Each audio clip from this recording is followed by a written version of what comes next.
In this video, I'm going to demonstrate how to use a serological pipette using a simple pipette bulb. These bulbs are designed to aspirate liquid into the pipette when you release the bulb. They have a tapered nozzle that allows a variety of sizes of pipettes to be used, and you want to seat the pipette into the nozzle firmly enough that you have a seal, but not so firmly that you can't take the bulb off quickly. There are different kinds of serological pipettes.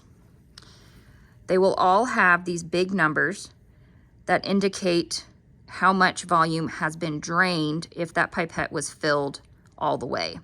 So this is a 5 ml serological pipette, and that big 0 indicates that it has been filled to 5 mLs, and then 1 ml has been dispensed, 2 mLs, 3 mLs have been dispensed, 4 mLs, and then finally the last ml.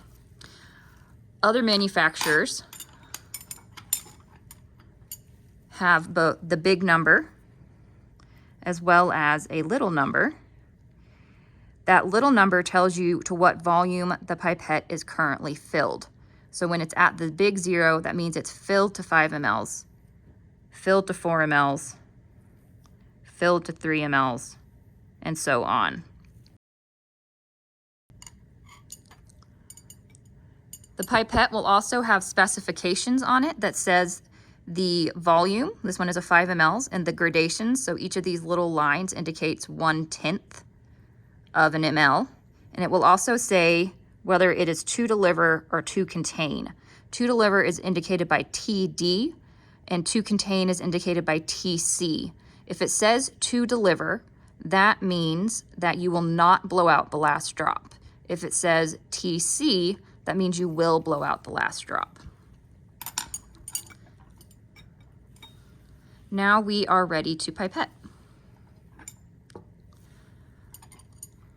So when you have your pipette, you want to hold it between your fingers and your thumb near the top so that you can easily get your index finger over the top.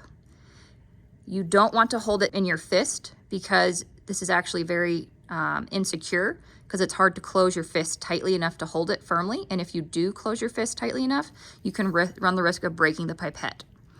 So we hold it delicately between our fingers with our dominant hand, and then we hold the bulb with our non-dominant hand. We want to squeeze the bulb, place it on the top of the pipette, and then vertically enter the liquid and release the bulb to fill the pipette.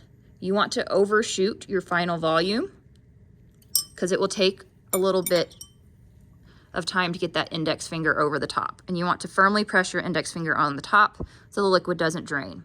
So for our purposes, I want to dispense 3 mLs. So I'm going to drop the meniscus of this pipette to the big 2 line by gently releasing my finger, and then reapplying pressure when the bottom of the meniscus is at the 2. And then to dispense, I put the pipette at an angle and release my finger and allow it to drain by gravity. This particular pipette is to contain, so I need to blow out that last drop. So I'll put the pipette bulb back on top and squeeze to blow out that last drop.